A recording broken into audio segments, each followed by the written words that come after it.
Bonjour tout le monde, aujourd'hui nous concluons l'émission d'un pilote sur Search and Rescue 4. Le capitaine Jimmy Marco a déjà effectué 87 missions réussies et plus de 80 heures de vol. Voyons voir la première mission du jour. Hélicoptère naufragé. Nous avons besoin de vous pour retourner vers les chaînes d'îles volcaniques pour sauver l'équipage d'un hélicoptère SH-3 Seeking. Il effectuait une mission de sauvetage standard quand une panne de stabilisateur l'a forcé à amérir en urgence. Hormis la raison évidente d'un prompt rétablissement, ces sauveteurs supplémentaires seront nécessaires, au top de leur forme, aussitôt que possible, si le volcan entre en éruption une deuxième fois. Volez jusqu'au site de l'accident, déployez votre plongeur et transportez ces hommes à l'hôpital, bonne chance. Je vois que la mission se déroule le soir, avec de la tempête. On va prendre le Dauphin et on est parti. Ah, la frégate est notre point de départ. Contrôle habituel des commandes, tout fonctionne bien. Démarrage des turbines, contrôle du vent dans le nord de 40 à 45 nœuds. Il y a beaucoup de vent dans le nord. En voyage.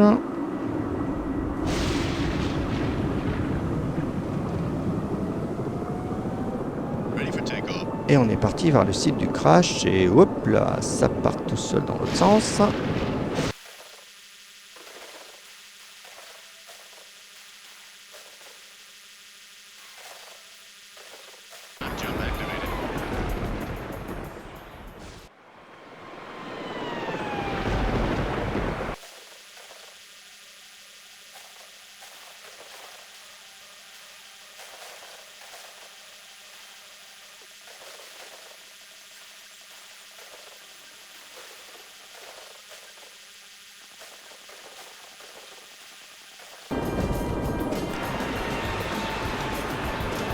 Voilà arrivé sur le site du crash et on vit des nageurs dans l'eau. On va se rapprocher d'eux pendant que l'hélicoptère descend.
Récupération effectuée, on est reparti vers l'hôpital.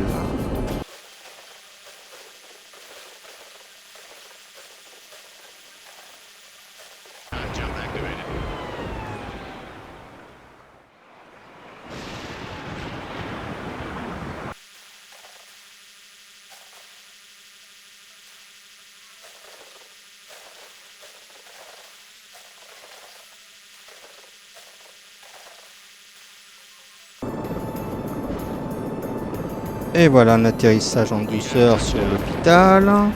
Ouvrons la porte et en voyant toutes les victimes se faire soigner, dont l'une venait d'être déclarée mourante. Impeccable, l'aventure se passe bien. Fermons la porte, choisissons la base frégate comme retour et on est reparti.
Eh bien, c'était acrobatique d'arriver sur ce pont.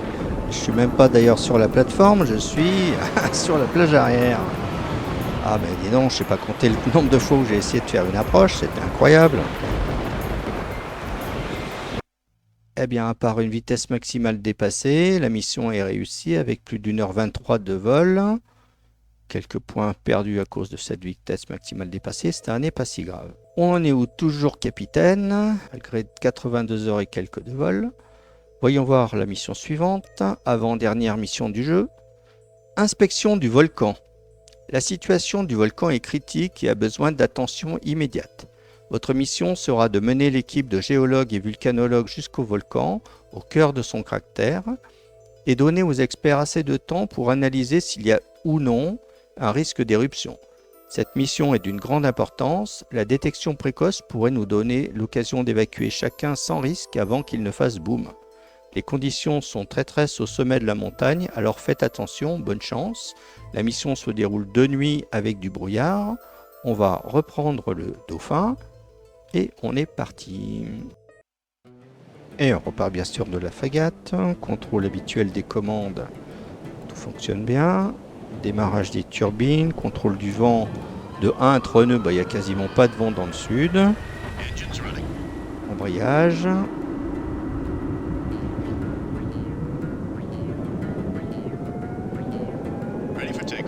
Et en route pour le site d'inspection du volcan.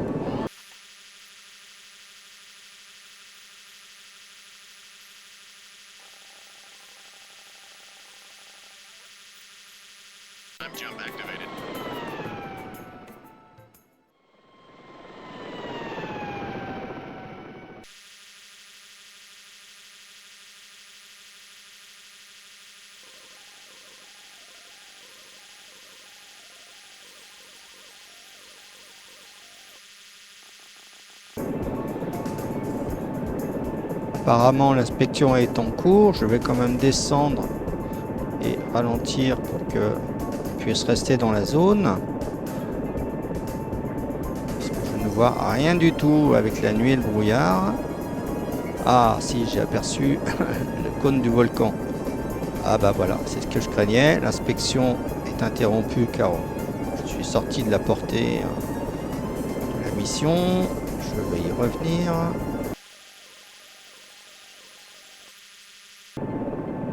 Voilà, l'inspection est à nouveau en cours. Je ne comprends pas pourquoi j'ai autant de vitesse horizontale.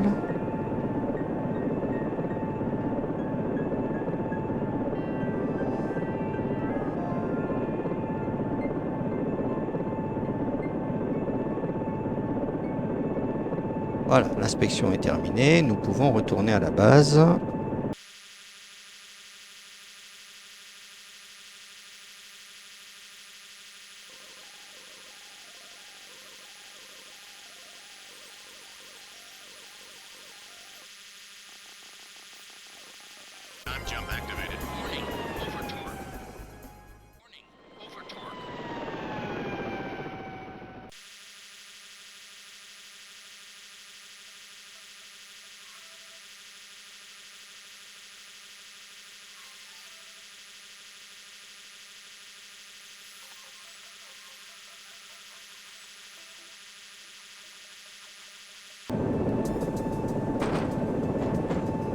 Bon, et ben c'est quand même beaucoup plus facile quand il n'y a pas de vent. Là, c'était la nuit et le brouillard qui posaient un petit peu des problèmes. Quand même. C'est pas photo, hein. Le vent est très embêtant. De fait, pas d'erreur commise. La mission est réussie avec seulement 47 minutes de vol et 100 points attribués. C'est toujours ça de rapporter. Et voyons la dernière mission du jour et la dernière mission du jeu. Désastre final. Le volcan est de nouveau en éruption, mais en dépit de notre connaissance établie de l'événement imminent, nous n'avions pas imaginé l'enthousiasme des amateurs de frissons. À plusieurs endroits du rivage, des curieux se sont réunis pour admirer la nature en colère et, ignorant tout simplement les patrouilles des hélicoptères, ont insisté pour assister au spectacle. Ils l'ont vu, mais les feux d'artifice sont tombés trop près d'eux. Les débris de roches ont couvert tous les environs de l'île de Maus, abîmant plusieurs bateaux civils et blessant gravement tous les gens à bord. Les navires Vaillant et Oregon de l'USCG ont entamé des missions de sauvetage, mais le processus est trop lent.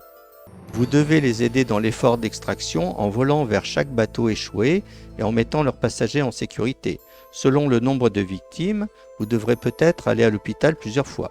La concentration des poussières de l'éruption est à un niveau toxique, aussi ces gens n'ont que peu de temps. L'horloge fait tic-tac et beaucoup de vies reposent entre vos mains, bonne chance. Je vois que la mission se déroule de nuit avec de la tempête, autrement dit, on va combiner les difficultés des deux missions précédentes. Et on va prendre encore une fois le dauphin et on est parti. Encore un démarrage de la frégate. Contrôle habituel des commandes fonctionne bien. Démarrage des turbines. Contrôle du vent. Et pareil que tout à l'heure, 40 à 45 nœuds, peut-être un peu moins, dans l'ouest. Embrayage.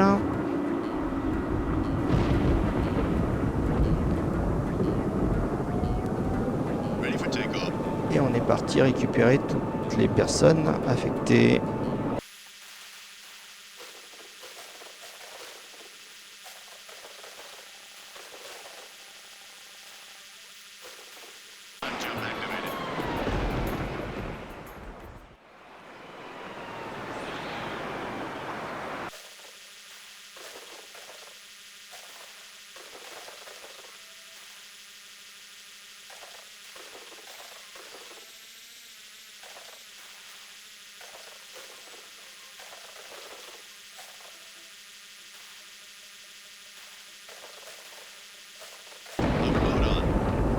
On semble bien être arrivé sur le bon endroit. Je vois rien du tout. Ah si, ça y est, je les vois. Je les vois si on veut. Si, je suis bien juste à côté, donc on va ouvrir la porte et sortir le plongeur.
Apparemment, le premier site d'accident a été complété. On va aller vers le deuxième site.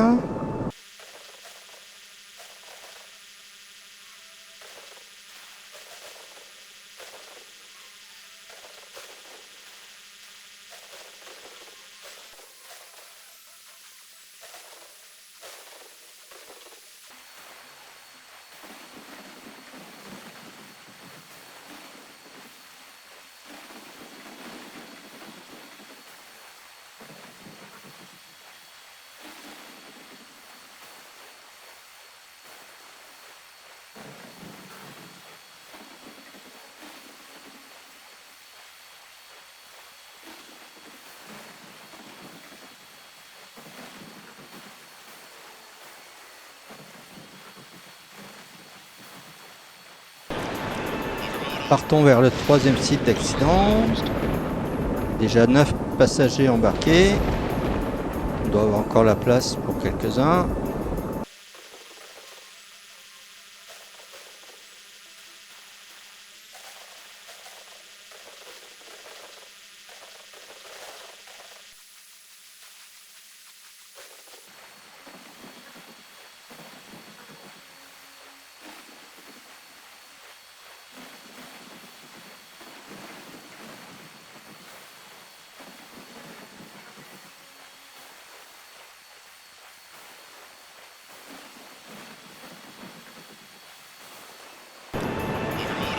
Et bien voilà, toute la récupération a été faite. Partons vers l'hôpital.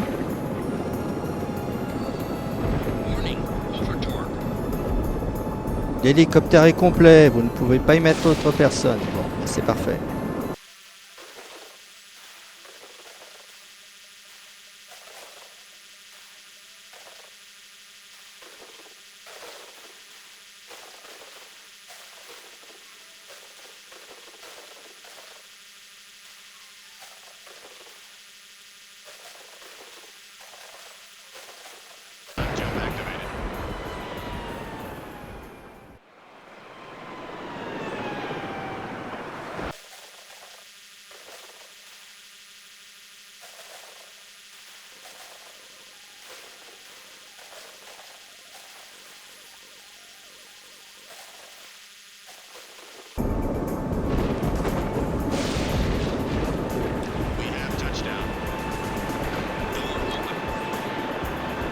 Eh bien, tout s'est bien passé.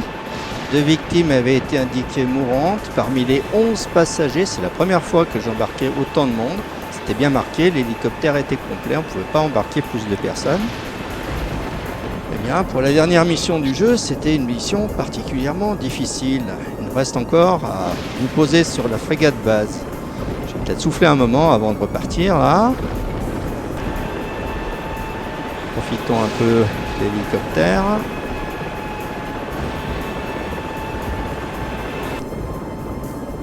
Et on est reparti.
Incroyable!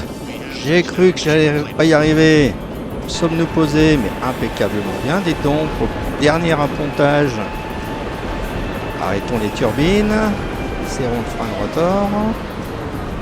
Voyons voir un petit peu notre bel hélico. Tiens, on va envoyer un flair pour que ce soit bien éclairé. Ah, voilà, oui. C'est un beau final.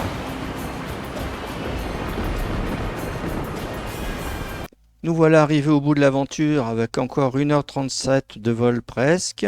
Vitesse maximale dépassée, ben ça c'est un classique quand il y a de la tempête. Ce désastre final a été quand même bien résolu. Le pilote est toujours capitaine malgré 84 heures et quelques de vol. Trop d'erreurs commises qui ont fait perdre des points surtout. Si cette série vous a plu, mettez un pouce vers le haut, commentez pour donner votre avis, partagez pour faire découvrir la chaîne et la série. Abonnez-vous si ce n'est pas déjà fait et je pense vous retrouver pour d'autres jeux d'hélicoptères parce que c'est toujours ma grande passion. A bientôt pour une nouvelle aventure. Au revoir.